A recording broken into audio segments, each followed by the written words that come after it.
Hello, you gorgeous human beings. Welcome back to Love, Sex, and Magic with me, your host, Mel Wells. Now, this week's episode is slightly different because this is actually me being interviewed on the BossBabe podcast with Danielle, Canty, one of the founders of BossBabe. BossBabe is an incredible platform for women starting businesses. So if you're a female entrepreneur and you are growing or scaling your business, I highly recommend you check out BossBabe.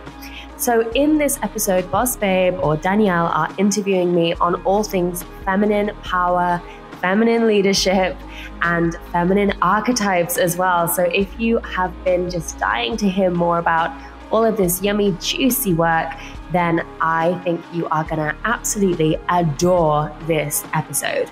Now, another thing that I have to tell you about is our incredible membership.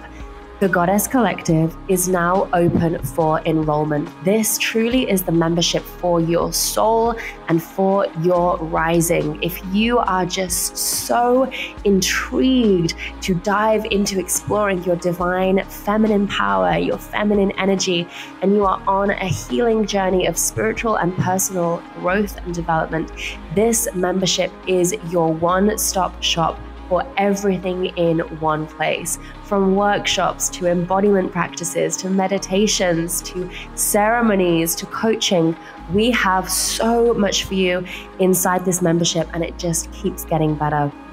So head over to the link in the show notes to check it out and get on your journey of rising together with your spiritual sisterhood. So enjoy this episode. Okay, so Mal, I feel like there are going to be two types of women watching this podcast. Ones who are like, unlock my feminine force? Yes, I've been waiting for this podcast forever. I want to know how to do this. And others, which I'm kind of in this camp, like, what the hell is feminine force, feminine power, all these words? Like, I don't even know what you're talking about. Is this some woo-woo shit? Right. It sounds like really fluffy if you're in that camp. It sounds like it's this kind of alien foreign place. Like I need to be dancing around a fire and like chanting and like I'm expecting these things. I mean, we can totally do that if we want to do that. And also we don't have to do that. Feminine power is something that exists in all of us, especially in women, but all of us have masculine and feminine energies within us. However, we have all been raised in a patriarchal culture for the last 5,000 years, which is way before any of us can remember, right? So that just means that we have been raised in a world that really prioritizes masculine values, which means we have naturally seen masculine power, masculine energy as dominant and strong, and feminine power or feminine energy as more weak. It's seen as weak to rest. It's seen as weak to surrender. And so a lot of when we say like, oh, do I have to be dancing around a fire and all of this, it's like, oh, that sounds weak. That doesn't sound like what a strong woman does. Wow. Right? Okay. Because it's the softness, but there's strength in our softness. Okay, so I want to just bring it back a second because I feel like also one of the big learnings that I've had is we're starting to talk about, feminine power, and I feel like, okay, cool, we're going to get to that power bit, but I guess even there's a question of like, what is femininity? Like, what is masculine energy? What is feminine energy? Because even the way you're describing it, I'm like, oh, this is interesting. Like you're saying male, dominant, etc. And like, so can we just go back to like, what are these different energies? Mm-hmm. Yeah, I mean, the masculine and feminine energies are literally the energies of the universe. It's yin and yang, right? Feminine and masculine. It's sun and moon. It's black and white. It's Father Sky and Mother Earth, right? It's these opposites. It's Shiva and Shakti. So this is not a male and female only thing. These are the energies that exist throughout time and space, throughout the universe, right? So how I like to think of it is if you imagine like a glass of water like we have here, the glass is the masculine, which is the structure, the container. The water inside is the feminine, which is the flow. It's the fluidity.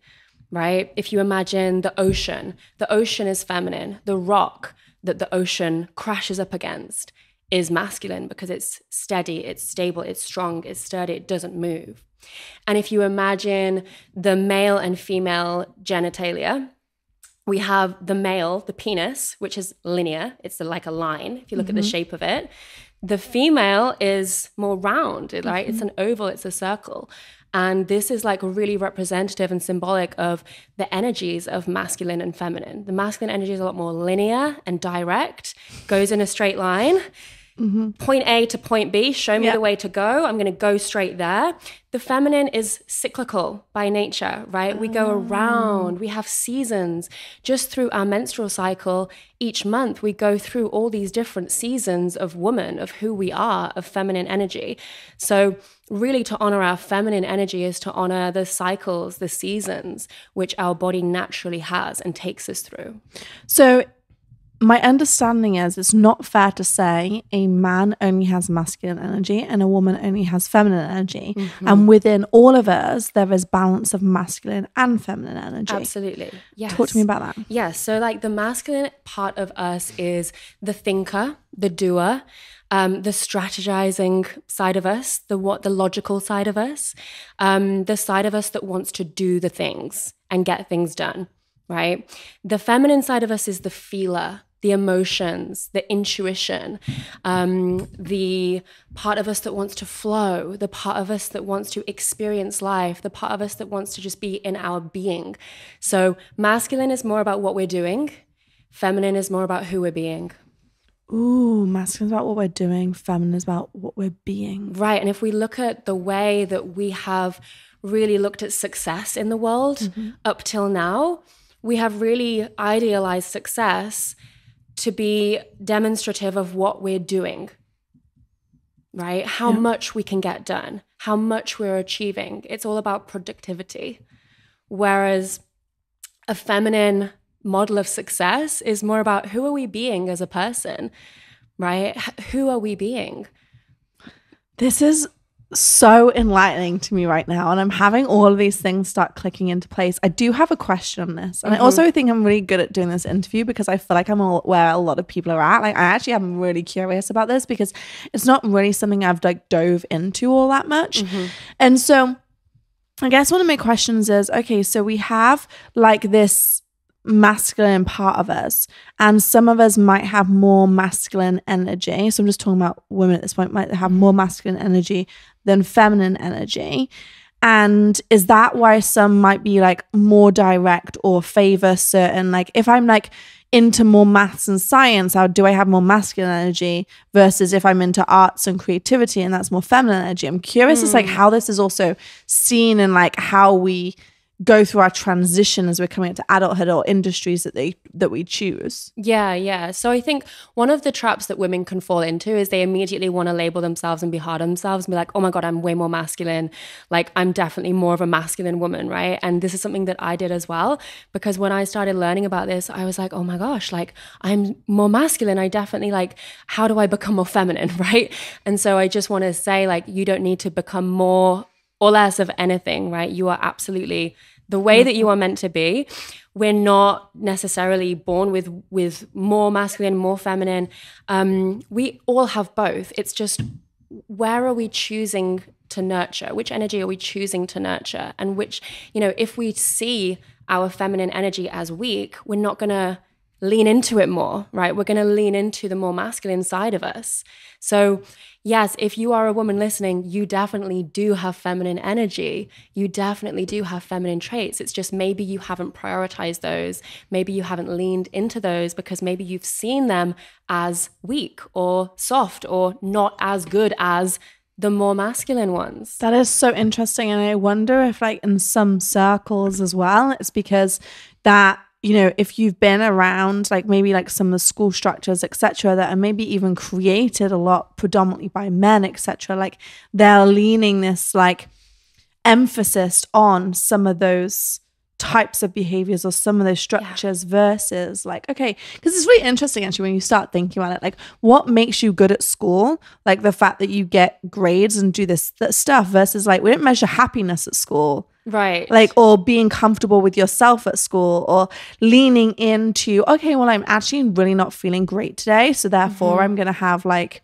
a slower day. Like there's no allowance for that. It's like rigid, it's processed. And I know, don't get me wrong, there's schools that do different. I know that. But like obviously a lot of mainstream schooling, particularly in the UK and US, it's like very like restricted and regimented.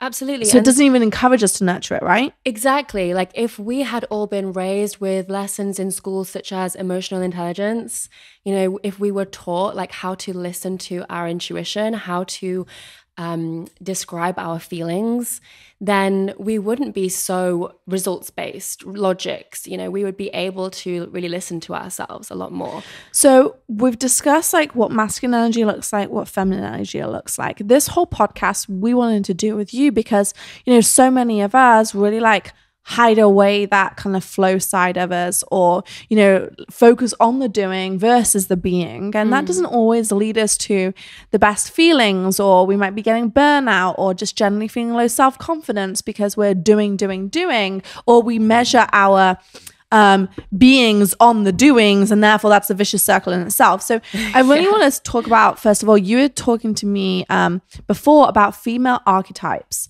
and I want to understand like what they are and then how that comes into play between masculine and feminine.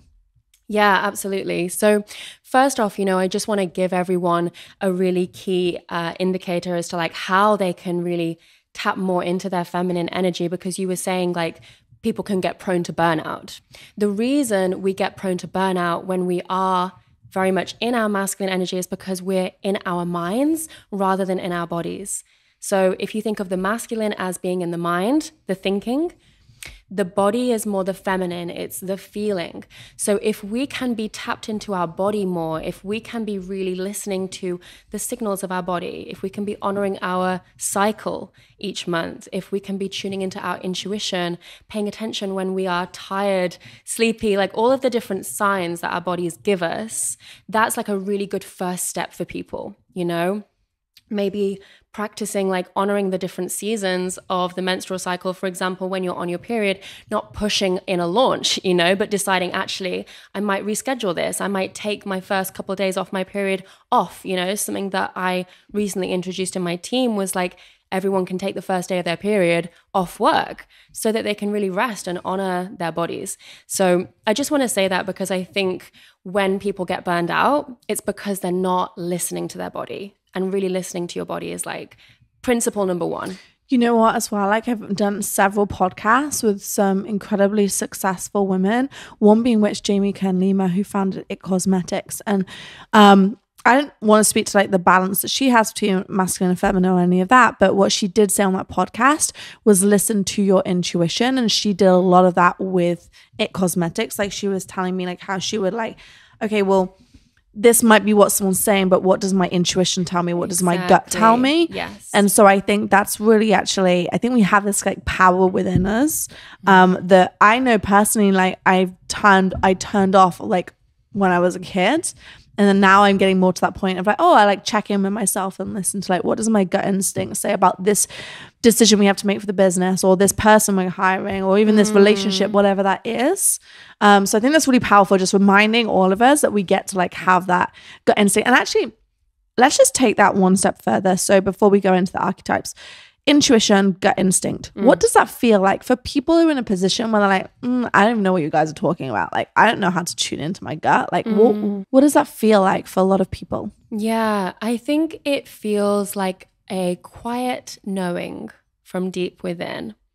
And I think when we're faced with a decision to make, we often have two roads to take. We have the road that makes the most logical sense, or we have the road that just feels right and we can't describe why, and we can't really explain why that is. It just feels right. And sometimes we go into situations that just feel wrong and we don't know why. On paper, everything looks great, but it just doesn't feel right inside of us. That is our intuition.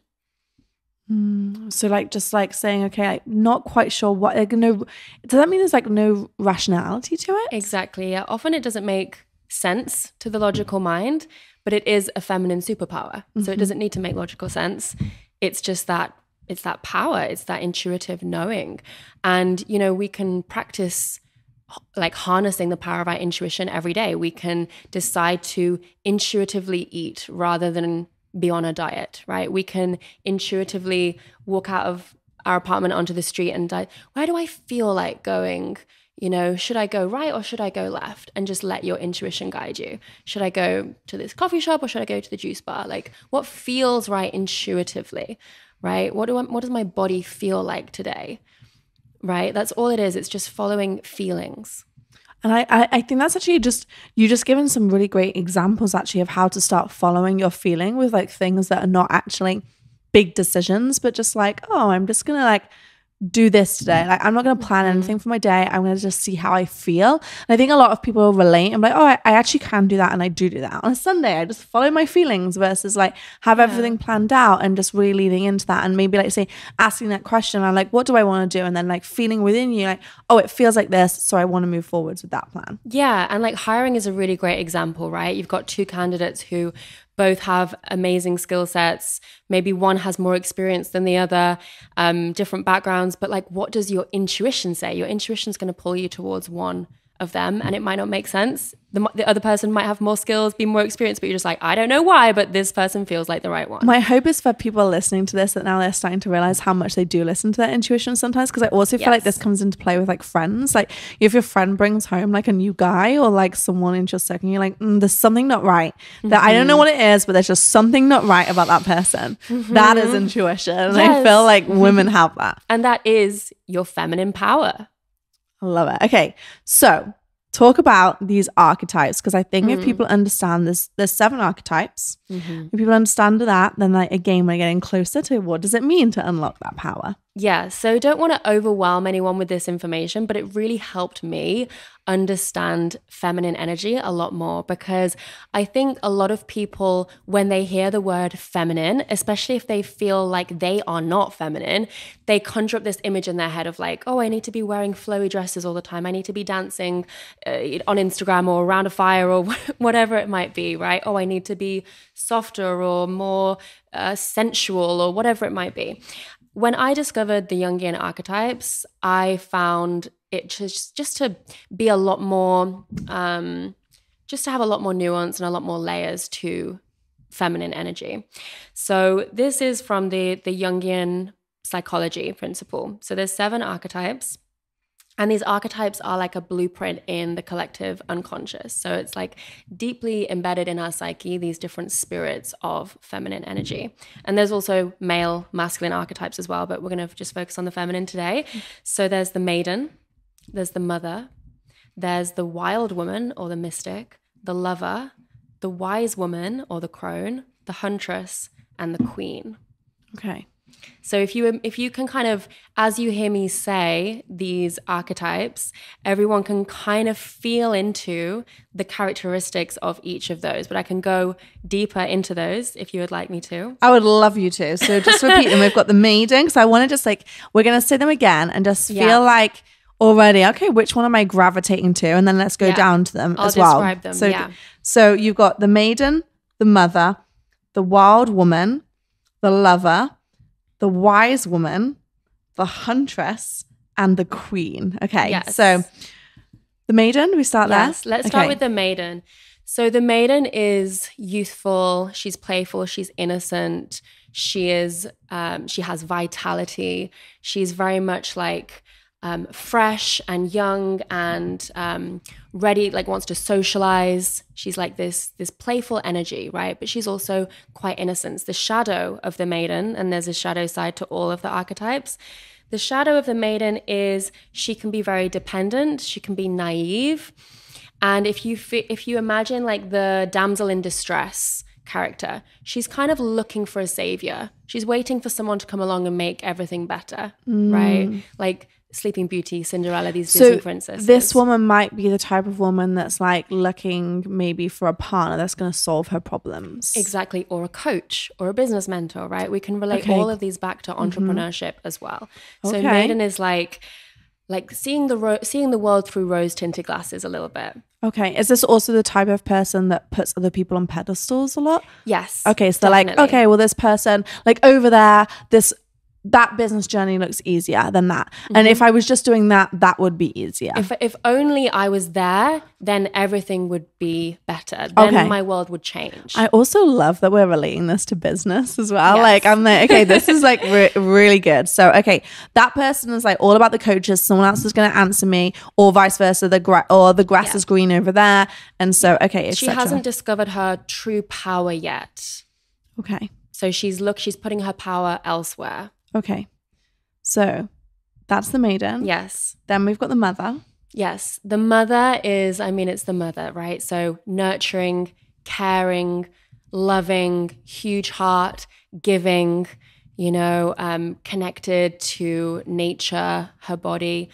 The shadow side of the mother, overgiving, feeling lack of appreciation, putting others' needs before her own, neglecting herself along the way, right? And so the shadow side of the mother can also be, when a mom cares so much that it can become controlling. Got it. Right? So if we lead this back to business, entrepreneurship, the shadow of the mother, like the mother in entrepreneurship can be, cares so much, has such a huge heart, wants to take care of everyone, really incredible to her clients, but can be overgiving and then puts herself last. Interesting. So this is like the type of person that maybe is like the CEO or business owner that helps out so much that actually it stops the people in the team really learning the lessons that they need to learn.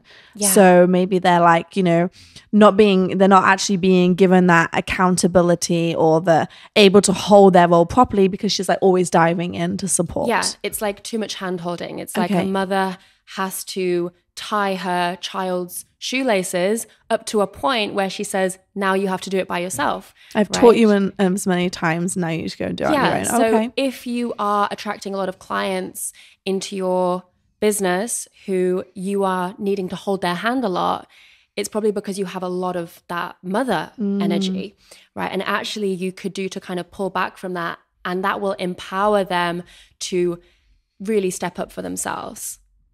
Okay. The wild woman. Yeah. So the wild woman is also known as the mystic. So the wild woman is like the rebel. She's like the one that's kind of dancing to the beat of her own drum, making up her own rules, not going to follow anyone else's way of doing things. It's also known as the mystic. So very connected spiritually, very tapped into her intuition. And she's just a freedom seeker, right? So these are the digital nomads. These are the entrepreneurs that are just like winging it, flying by the seat of their pants. But the shadow side of that can be like unable sometimes to commit to one thing, one place, one project, flitting all over the place. I can already tell you which entrepreneurs are falling into which bucket. The maiden is like the type of person that they keep saying they're going to start a business, but they're waiting for something to like, they're blaming factors around them of why they haven't started it because nothing's been fully perfect, or they keep kind of starting it, but not really committing to any of them.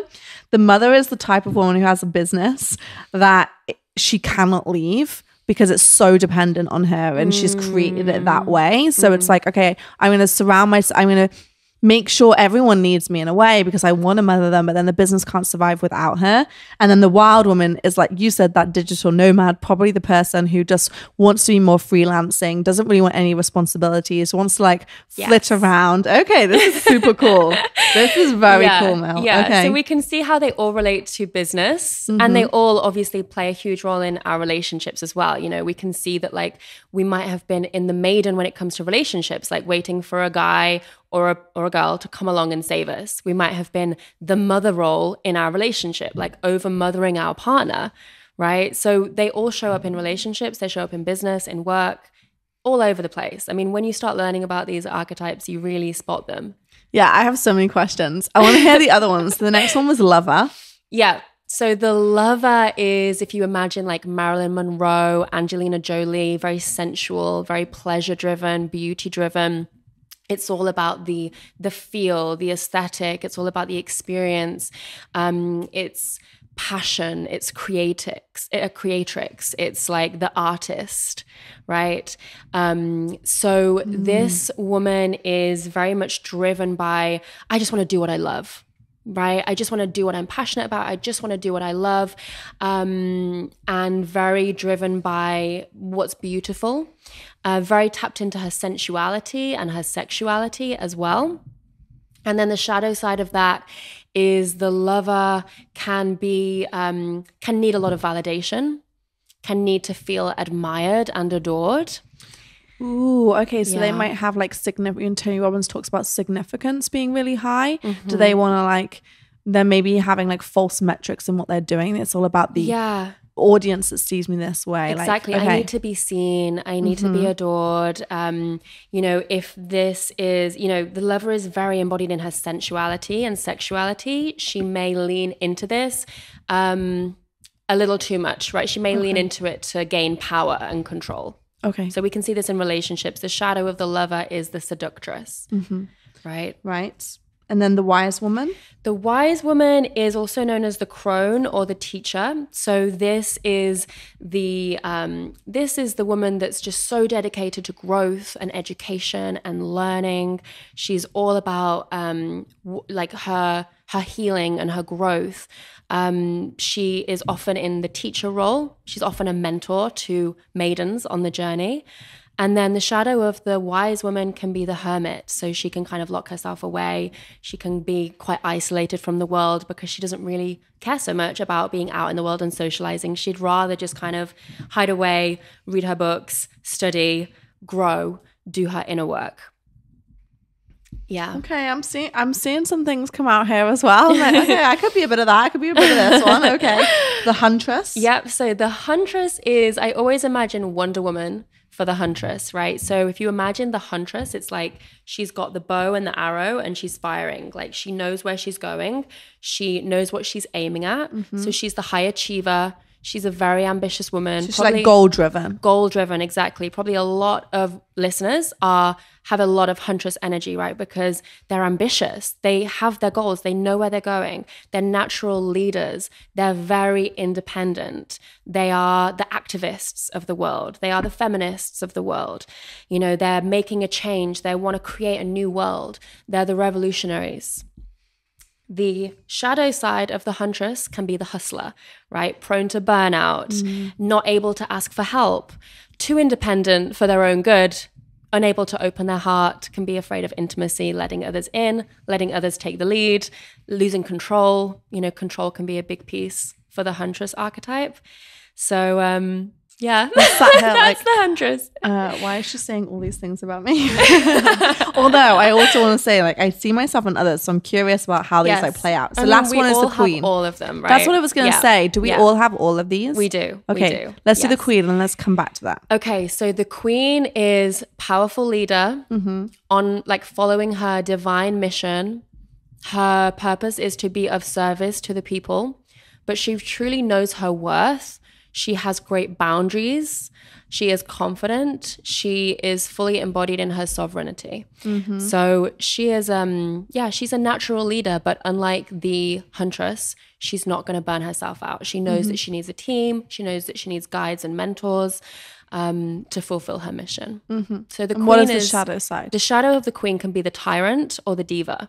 So it's all about me. I'm superior.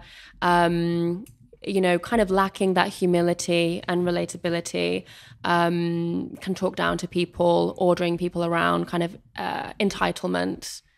So we already know these characters. When I speak this, it's like, oh yeah, I know that, right? It's like the good queen versus like the ice queen. Yeah. So the queen is a really good archetype for entrepreneurship and leadership because it invites us to practice heart-centered leadership. It invites us to really own our power and know our self-worth. And it reminds us that we can't do this alone. A queen is not trying to do everything by herself, right? She has a team around her. She has guides, mentors. She's able to sit on her throne rather than being on the front lines of the battlefield.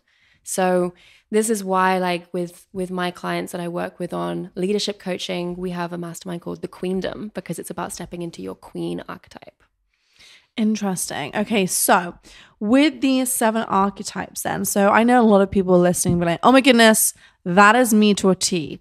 And then you say another one, they're like, how many, but I have bits of those. Like, so is it that we tend to embody one thing? Is it we intend to embody like 3 of them or percentages and some, or we have all of them within us? Like, I'm just really curious as to like how this plays out. Like, you know, we talk about the Enneagram a lot. Like, I know that I'm a 3, but then I also have a follow-up of a 7 and an 8. You know, like I'm an achiever, and then I have some enthusiast in me, and then a challenger. So I know I have like, those are my top 3. So is it like that where most people have like top 2, like 3 archetypes that they really embody? Because like, you know, I don't really relate to the maiden, and I don't really relate too much to the lover either. So I'm like curious as to, or the wild woman. I think I'm more like mother, wise woman, huntress, queen. I think I embody those ones more. I feel you have a lot of queen.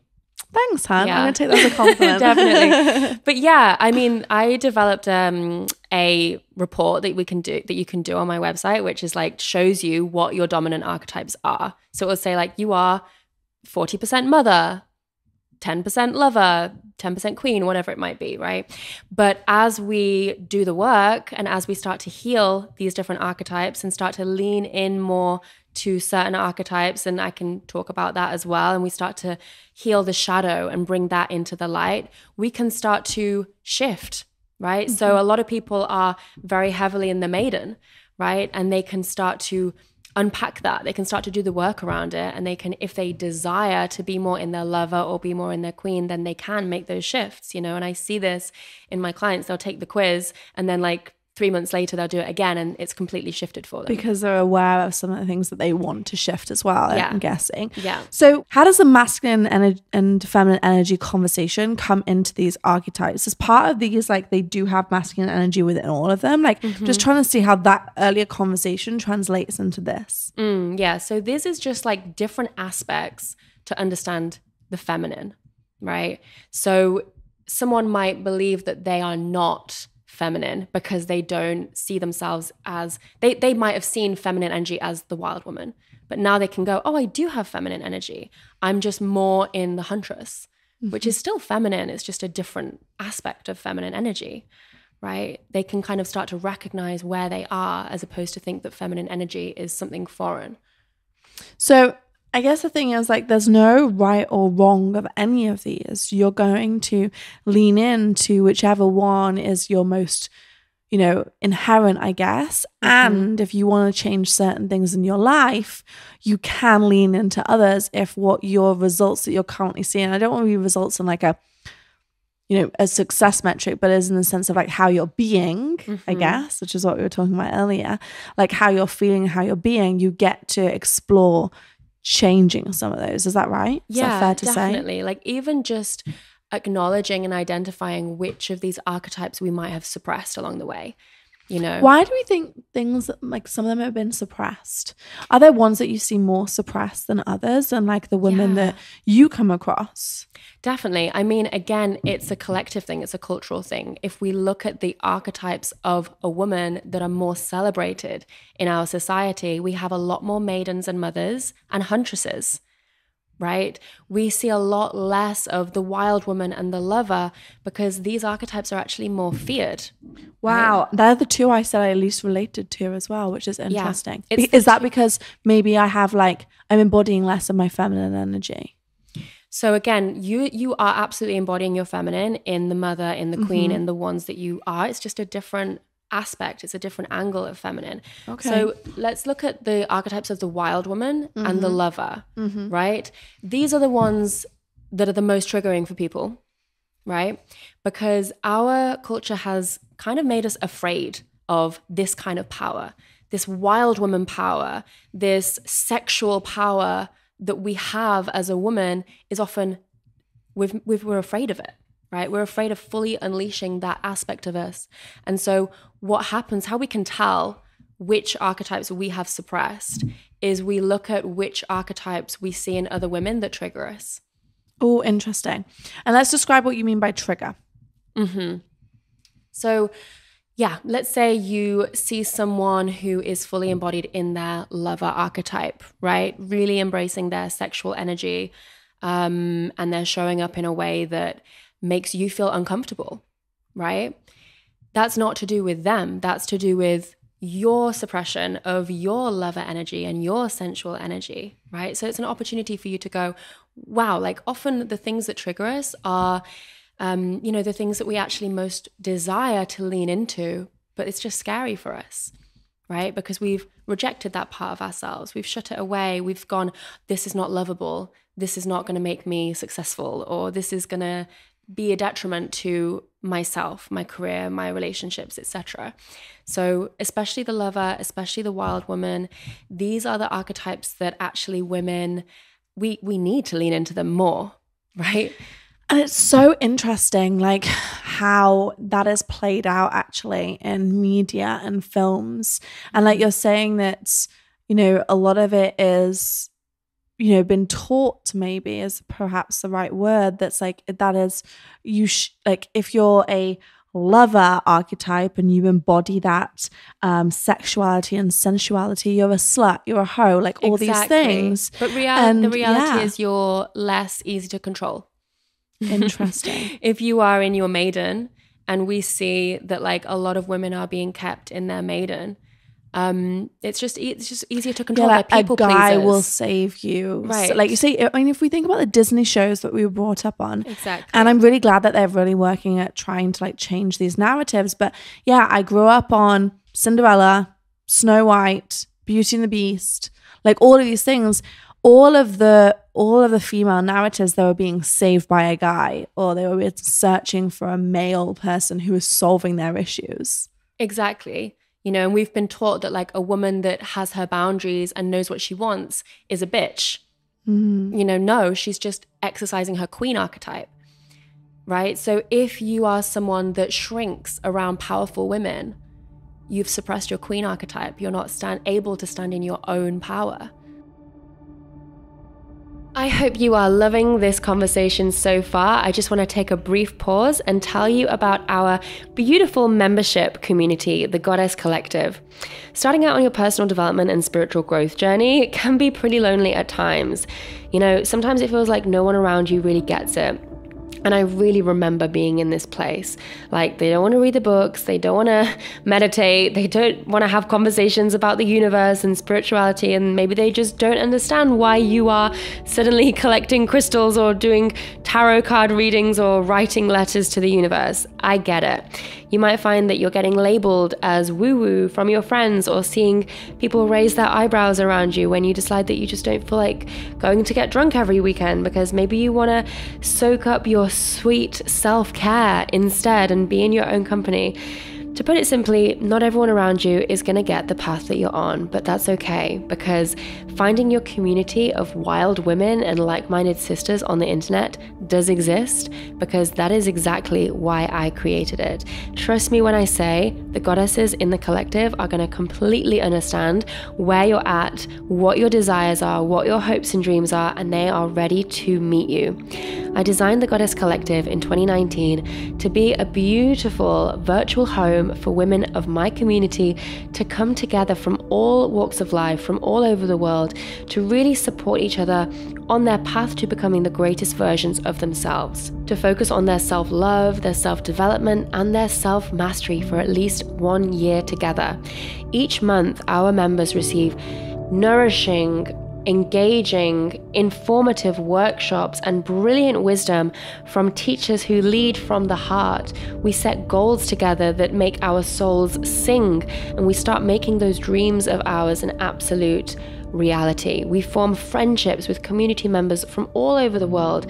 We connect deeply through live coaching sessions with me and astrological energy readings. We vibe high. We evoke our divine feminine energy with breathwork, dance, sound healing, embodiment practices. We have an entire library of instant access content, workshops, practices, tools, workbooks, a book club for you to dive into today.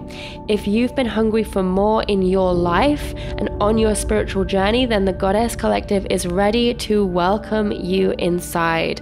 We explore all kinds of topics from pleasure and sex to human design to law of attraction, numerology, finding your purpose, healing your trauma, inner child work, and better yet, our monthly workshops are all based on suggestions from our beautiful community members. So this really is a membership designed with you in mind.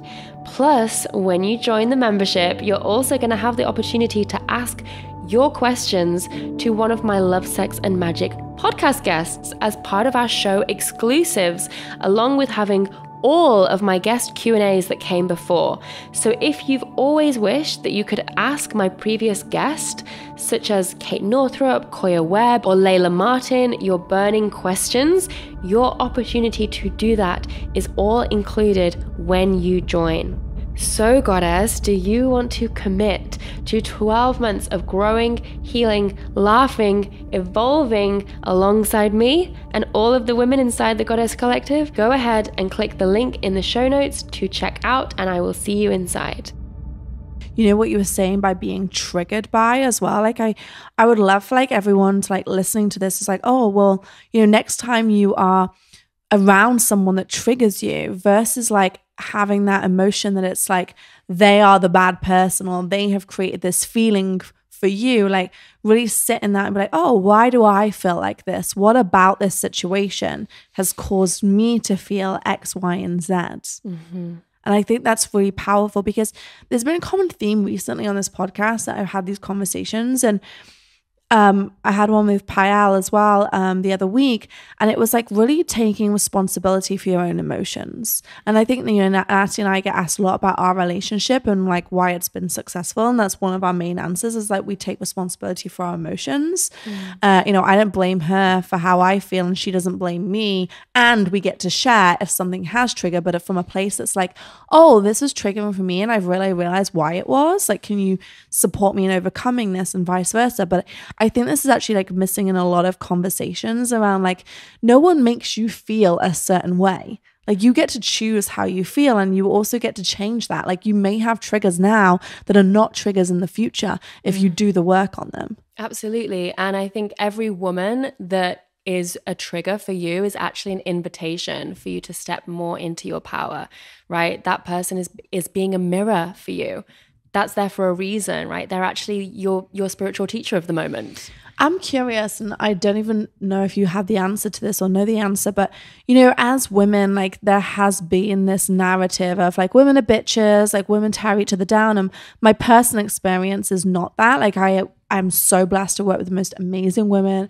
I've always like felt uplifted by women, had really, really good relationships. But I wonder where that comes from and whether that actually is a narrative that we have been sold and therefore it's like a self-perpetuating circle, or if it's like is experience with men, like do men trigger each other like this too, like I'm just wondering, like we're saying the triggers, like is it because we have these narratives in media, the wild woman, the lover, and the maiden, like these are all archetypes to be feared or to worry about, and that is seen in media. And so does that mean that more women are triggered by these archetypes? And I guess what I'm getting at is like with the male archetypes, I'm wondering if those same triggers like really exist, or whether it's easier for men to be more imbalanced because they're not necessarily fed the same stories. But they're probably fed their own. I think I'm just having an outward conversation here, you know? Well, a couple of things come to mind. So the first thing is the sisterhood wound, right? So women are naturally part of our feminine power is we're really good at building community. We learn how to build community from a really young age. You know, I think it's like the age of 3 or 4, we're figuring out how to build community, which means we learn to figure out like who's in the tribe and who's out of the tribe, which means a lot of us grew up feeling excluded from the tribe. A lot of us grew up having these kind of wounds around not fitting in, feeling excluded by women in our lives. And so we developed this wound around sisterhood and around feeling like we don't fit in, but it's not our fault, right? Another aspect of this is the witchcraft trials, right? We have the memories of the witchcraft trials, which still exist in all of our bones, right? We still have this ancestral memory. And when these trials were going on, it was a case of like women had to turn in other women in order to save themselves from persecution, right? So we learn to turn other women in and say, this woman is a witch, therefore I can be saved, right? So we have this going on, which is also feeding into this, we can't trust other women. Women are going to stab us in the back, right? But in my experience, when a woman actually becomes aware of herself, and when a woman does the work to actually heal and love herself, and she stops being so judgmental and self-critical of herself, then she can actually extend that love to other women. If a woman is constantly beating herself up, constantly judging herself, her biggest, worst enemy, that then reflects onto the women in her life as well. So really the best thing we can do as a human, right, not just as a woman, is to just do the work, on ourselves, to become self-aware, to take responsibility, to show up in our relationships as the best person we can, in our friendships, being the kind of friend that we would like to attract, right? But it's really like, to me, it's all about self-love, right? When I started really loving myself, I didn't need to gossip. I didn't look at other women and feel threatened as much, because I was like, I love me. I appreciate my unique qualities. So I think, yes, there is a sisterhood wound that is unconscious, but when we do the work around it and we actually unpack that, we can show up as a great sister. And that's why now people like you and I, we have attracted amazing sisterhoods, amazing female friendships, because these women are women who are doing the work. Yeah, I actually think that's a really good point as well, because I think there can be, like, I guess it comes down to that maiden sometimes, like, oh, it's okay for them to have these female friendships, or that doesn't happen for me. But I've said a few times on the podcast too, I think the biggest like change, that if you want these things, you embody the person that has those friendships, or you treat your friends how you want to be treated. So if you don't want your friends gossiping about you, or if you are feeling like your friends don't go above and beyond for you, then lead by example, like go above and beyond, don't gossip, do those things. And I start thinking, like, if you start changing how you behave, it either means that people just naturally like select themselves out of your friendship groups, or it means that you really like level up to where you want them to be and where you want to be too. Absolutely. And, most of the time it's going to be the first one, because we attract what we are, right? So when we start embodying that, we start attracting people who also are a match for that. And that's why when you are someone who's showing up in your heart, doing the work, you're naturally going to attract incredible friendships, incredible women, and you're not going to have that bitchy, judgy, gossipy energy around. It's a thing of the past. So I want to talk around like unlocking your feminine power in terms of business. So you've spoke about how you teach a lot of people to embody their queen, but like for those listening who are like, well, okay, I'm hearing now, I've learned about archetypes. Amazing. I didn't know this really existed. And I understand like what my powers are, or maybe what my shadow selves are, but really like how do I move forwards? Like, how do I, listen to my intuition more? How do I become more queen or less, whatever that they feel like they're really embodying? Like, what are like some next steps or next actions that they can take? Yeah. I mean, on one hand, it depends on which archetype you see yourself in, right? If you see yourself in the maiden a lot, you maybe have a lot of people-pleasing energy, you're maybe kind of giving your power away, then a step for you would be to kind of take a step back and really like go, wow, like what would the queen side of me do, right? How can I step more into my power? How can I take on more responsibility and pave my own way rather than putting my power in someone else's hands? Right? If you're seeing yourself a lot in the mother, which is like overgiving, neglecting yourself, maybe you can lean more into the lover, which is like deep self-care, pleasure, taking deep care of yourself, like following passions more. If you desire to lean more into the queen archetype, that would look like setting more boundaries in place. Right? It might look like raising your prices. It might look like having a lot more spaciousness in your calendar so that you can actually take a step back from doing so much and actually doing less so that you can prioritize your being, your embodiment. One of the biggest things for me was I was really in my huntress archetype, which meant I was just pushing myself to the limit, really pushing myself. I would set I would set insane amounts of goals for 1 year. And when I actually decided to lean back and rest a little, I actually looked at those goals and I was like, actually, those are more 3-year goals, but I'm trying to cram them into 1 year because I'm trying to prove myself. You know, I'm trying to push myself. But actually, a more loving approach would be to allow these goals to have a longer time frame, to allow myself more spaciousness, to allow myself to lean back and actually ask for more help rather than try and do everything myself.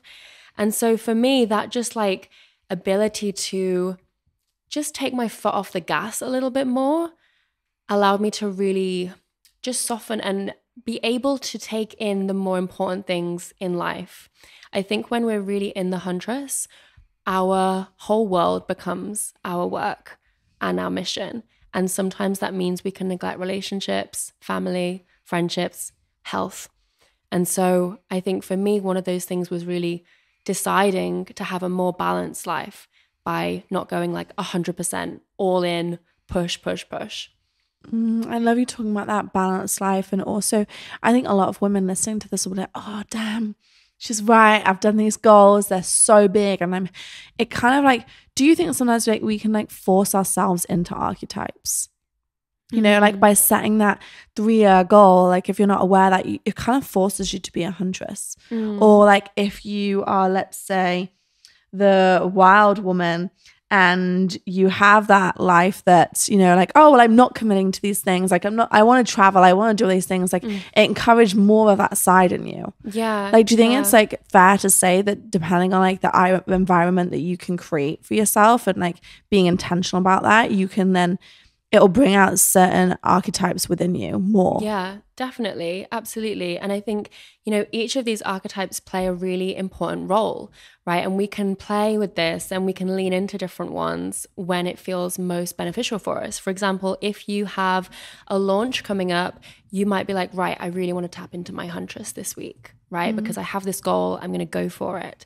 Then when you are nurturing your clients, it's like, okay, actually the mother energy is really important now because I need to take care of my clients and really nurture this community that I've built, right? It might be that you're in a season of your business where it's going to really help you to be more in your wise woman energy, where you want to be focused on studying or teaching or just doing your own personal growth. I love that. I want to talk about your journey a little bit more as well, like in the sense of like, how did you and why did you discover these archetypes? I want to hear about that because I also think that's really interesting. And I'm a really big believer in like, if people are listening to this episode, it's either because they always listen to them, thank you very much, or second of all, they've seen it on social or they've seen it on YouTube and they're like, hang on a minute, the title of this has caught their attention. And so they're looking for something. They're like looking to find out about their feminine power and like what that means. So I'm curious what that journey was for you. Yeah, so I remember exactly where I was living. I was in London and I was like pushing forward, growing my business, was I think like around the, you know, mid 6 figures mark. And I was like, really want to get to 7 figures. And I was like, go, coffee all the time, constant business podcasts in my ear. And I was just constantly on, right? There was no rest. And what I started to notice was every time I was catching up with someone and they said, how are you? I was always responding with overwhelmed, busy, stressed. And I was like, oh, this is not the reality that I actually want to create. And I noticed that I had this story in my head of once I hit my goals, once I get to 7 figures, then I'll no longer be stressed. Then I'll no longer be overwhelmed. And what I started to notice and realize in myself was the more I would hit these goals, I would make these big achievements, and I was still overwhelmed and still stressed and still just constantly busy. And so I started really thinking, wow, like if I was to hit 7 figures, I would actually not be happy. I would still be busy, overwhelmed, and stressed.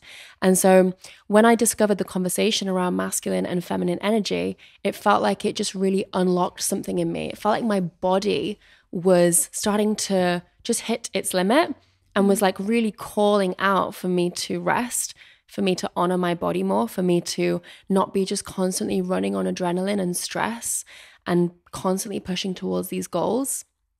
And I started really asking myself, like, who am I doing this for? You know, what am I trying to prove here?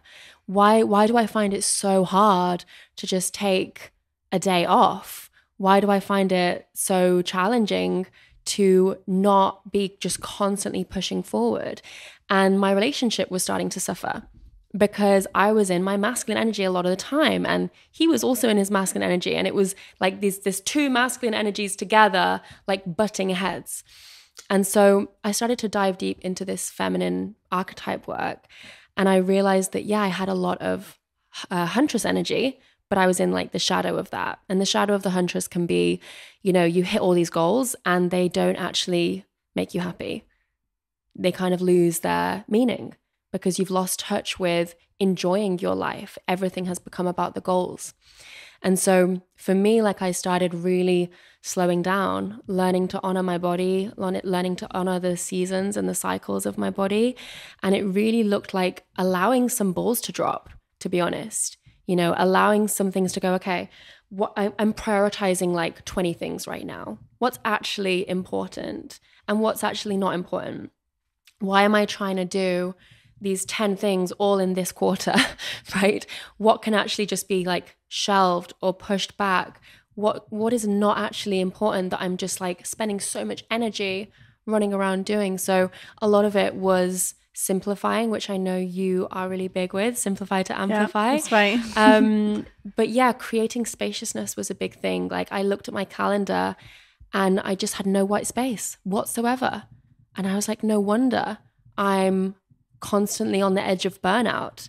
I mean, I would do launches, and at the end of that launch, I would feel like I need to pick myself off the floor with a spatula. You know, I was exhausted. And so I just started creating a lot more spaciousness in the business, a lot more rest time, you know, a lot more time for me to just be myself, be in my creative energy, get inspired. And what was like the result of that in many ways? Yeah, I mean, the result of that was I actually started making a lot more money with a lot more ease. So yeah, when I did hit 7 figures, I was like extraordinarily relaxed. And that is the thing. Like, I think that is one of the biggest misconceptions. I think we are sold this narrative that to become successful, you have to, and I'm putting that in quotation marks, because I also think the narrative has defined what success is, and we get to rewrite that. But I think like the traditional, oh, I'm successful is like hustle, work hard, burn the midnight oil, get up at 5 a.m., work out, be all these things to everyone. And actually the narrative to be successful is money doesn't make you successful. That's not what it is. It's not about the doing. It's about how you're being and how you're feeling. And I've actually, like, when Tony Robbins came on the podcast, he shared this and he was like, there is a reason why I end up working with these billionaires who are miserable, Danielle. He was like, they are absolutely miserable, and yet they are successful on paper. It's because they didn't define what success meant to them in the first place. And I think that's like, I'm so lucky because I get to have the most amazing conversations in this podcast, which makes me always reflect on my life. And another one that like Payal was saying with the goal setting was like, you know, don't just go into your goals, but say the words that you want to feel this year. Exactly. Like, do you want to feel excited? Do you want to feel created? Do you want to feel peace? Do you want to feel like clarity? Like, what are those things that you actually want to create? Because success isn't about the thing, it's about the feeling. And like, I think that's like one of the biggest realizations that I've had on this journey. And then when you feel right, you feel like you have energy. You feel like, you know, when you have conversations, you can leave someone leaving their life a little bit better. You've brought happiness to them because you've shown up in a good way. And that then has its own spiral effect around what you go on to create. And I think like sometimes we get this, and including myself, like we get this wrong sometimes. It's like, okay, to achieve, to make money, I have to hustle. It has to be hard. Like, and don't get me wrong, owning a business is hard. Starting a business is hard. Climbing your career is hard. I'm not saying it's not. And you also get to like draw the line and the boundaries on like what is hard and what feels good and what doesn't feel good. And I think it's really interesting when you do that I hear so many of these situations where then someone's business actually does take off or their career does take off because they actually start embodying and feeling so different. And then that is perceived by other people. Absolutely. And I think we need to remember that when we work on ourselves and do our own personal healing work and our spiritual work, our business naturally evolves and expands and grows from that. But if we put everything into our business and we neglect ourselves, we don't grow from that. Yeah. You know, we neglect ourselves. We come up against issues in our life that we wish we'd dealt with sooner. You know, so the answer is always to look within, right? Yeah. To do the work. I have 2 quotes that I say a lot is you're only going to be as successful as you're mentally and physically capable of being. And I mean that in the sense that like health is wealth. So if you don't have that, you really never going to feel successful because it's so, so important. And like mentally, like you really, I do think that building a business or doing your career is 80% mindset and 20% skill, because without the mindset of working on yourself and understanding your own emotions and really getting to know yourself, like I don't think you can get to where you want to go. Like there has to be this self-awareness around like, oh, this works for me. This boundary doesn't work for me. Like I need to put a boundary in place. This getting up at this time does or doesn't work for me. And the more you start owning things about yourself, the good and the bad, that's I think as well one of the key changes. Because when you own like, oh, I'm actually really terrible at this, someone please take me out this seat. Like I don't want to be in this seat any longer. Like that also frees you up to do more of the things that you love and actually energize you and are in flow, and maybe embody more of that feminine energy, because it's more like being, like when you're creating and doing the things you love, you're being versus doing. Yeah. And it's always about leaning into being more of yourself.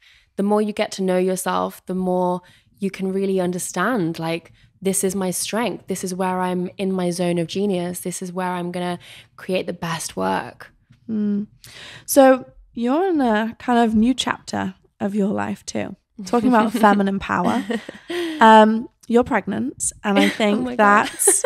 You just said it on the podcast. That means it's so official. I mean, it was on Instagram. It really is official. Oh my God. If it was on the gram, it's official. I'm also really curious on how you have seen yourself maybe or maybe not changing archetypes. Is this starting to ignite more of other archetypes in you yet or not? Yeah, I mean, in many ways, I feel like I've been preparing for this chapter of my life for many years. When I started learning about the feminine archetypes, I did immediately start really seeing how I could start embodying more of the queen energy, which meant hiring the right team members as opposed to me feeling like I had to do everything myself, so that I can really work a lot less and delegate a lot more. That's like a very queen thing to do, yes, which I know you're a big fan of. And that's something that I always teach to my clients is like boundaries, delegation, you know, real taking care of your energy and knowing that that is truly sacred. You can't be everything to everyone. It's just simply impossible. And so for me this year, as I am going through pregnancy, I'm needing to rest so much. Like I used to be someone that, I am someone that's very active usually. And in pregnancy, I have just been so tired all the time. And so I've not been able to do more than like 2 hours of coaching a day, right? So yeah, it's just been a case of like, okay, this is what I'm actually able to do. I'm just going to honor my body and always put my body before my business. And I'm very grateful that I've built my business to the place where I can do that. I don't need to be doing, 8 hours of work a day. I think that I know you're relating it to pregnancy, but I think putting that your body first is actually really interesting and kind of alien concept to a lot of people too. I was a chiropractor for so long, and I would see people who would come in absolutely crippled in pain. I'm like, how long have you been like this? 2 weeks. I'm like, you've been like this, bent over for 2 weeks? Like, yeah, I've been having back pain for years and all these things. And I'm like, it's so interesting that we are now in a culture where having body pains or body problems is like, it's not looked at. We like disrespect our bodies over and over again. We take them for granted. And I think like it's not until like pregnancy is a great emphasis for something like this, because obviously like Natalie's pregnant now as we speak, and like, I'm sure she won't mind me saying, but like the first trimester for her was really hard, and like she was really tired. And I've spoke to loads of pregnant women too that were like, if I sent one email when I was like in the first trimester, I did well. And I think that's just like a real highlight that, there's not time off in trimester 1. Like no workplace is like, oh yeah, like start your maternity now, or like take time off now. Like there should be. Yeah, exactly. Like, yeah, this is like the beginning of your body like completely changing and doing so much. And I think we take that for granted. And I also think we don't really acknowledge the cycles. I'm also really interested in like, look, we all know as women, we are very much affected by our cycles. Our mood changes, our body changes, like we feel different, like all of these things, yet we don't actually really acknowledge that. It's just like you get on with it and just do it anyway, do the damn thing anyway. But like to hear that you are like, no, if you are the first day of your cycle and you're like, you need the day off, like take it off. Like why did you create that policy within your company? And like what do you know about cycles and creation in the workplace that meant that you felt that was the best decision for your company? I mean, yeah, like just being in my first trimester, I've been like, I cannot believe I don't know how women are being forced to work and show up in 9 to 5s and just carry on as if nothing is changing, because we're literally growing an entire human body inside of our human body. I know some days like Natalie's like, I grew a toe today, and like you did. That is impressive. I grew a heart today. Exactly. And that is more important than all of the things on our to-do list, right? And so sometimes all this looks like is instead like just being forgiving of ourselves, right? And not beating ourselves up, right? We might have like 5 things on our to-do list, and if we only get through one of them, why don't we just celebrate ourselves and be like, do you know what? It's day 1 of my period, or, I'm not feeling my best today. I'm really tired. So I'm actually pretty happy with that. Rather than like, oh my God, I cannot believe I only did one thing on my to-do list, right? It's all about how we talk to ourselves. So I think if women can get in the habit of celebrating themselves for every little thing, instead of it always feeling like not enough, that's a really good starting point, like really honoring our bodies and honoring our cycles can really just look like not expecting too much of ourselves all the time. In our menstrual cycle, we go through 4 of the female archetypes. We go through the maiden, which is like the first week after our period, when we have a lot of energy. We go through the mother next, which is the second week, which is when our ovulation time is. So that's when we're the most fertile. That's when we're in the mother energy. Then we go into the wild woman, which is when we are wild, when we are, as we would commonly know it as PMS, when we're like a lot more, can be a lot more irritable, triggered, unfiltered. Right? And then we'll go into the crone or the wise woman during our period, which is often when we want to be a hermit. We want to be more internal. And so the first 2 weeks of our cycle, the maiden and the mother, are a lot more outward. They're a lot more external. We can actually accomplish a lot more in those first 2 weeks of our cycle than we can the second 2 weeks of our cycle. So even just knowing that can help us go, okay, if I'm doing like the biggest launch of the year, maybe I'm going to make sure that I do it when I'm ovulating and not when I'm on my period, because I know that I'm going to have a lot more energy. This is like, I feel like, I hope people are listening to this going like, oh my God, she is so right. Some people might be listening to this going, I know this, but I actually hadn't heard it explained that way before. And now I'm like literally relating. Like, I was going to say this is TMI, but it's really not, because this podcast is like, we share everything. But yeah, like for sure, like right now, I feel like I have so much energy. I'm getting so much done. Even like my confidence. So I'm like week 1. So I'm like my confidence, I'm doing more, like everything's getting done. I'm like, wow, I'm crushing it. But like last week, I was like, oh, I'm really not great at this. So like, it's great. You're doing these podcasts in a good time for you, this right? Is when I'm going to record. Whereas like if you were to try and be doing podcasts when you are like on your period or in the week before, you'd probably be finding it harder to come up with the words. You wouldn't really want to be as talkative, as sociable, because your body's telling you to rest and go inwards. So that's the time for like journaling, self-reflection. You know what? I had not realized this coming into this podcast, but what I think now is unlocking your feminine power for me is really understanding yourself. Understanding that your body is a season. It has a cycle. At some points it feels this, at other points it feels this, and that goes with your mind too. And it's okay that we have PMS, and it's okay that we'll have times when we want to be a hermit, and it's okay that we have times when we are extrovert and want to be out there. And it's also okay that every single one of us is going to go through phases of our lives where sometimes we're more the maiden, sometimes we're more the mother, sometimes we're more the wild woman. And I think the big thing for me is like, I thought I was going to do this podcast with you and I was going to find a ticket to unlocking female power, which was step by step by step, do these things. But instead, what a masculine formula you were looking for. Exactly, so right?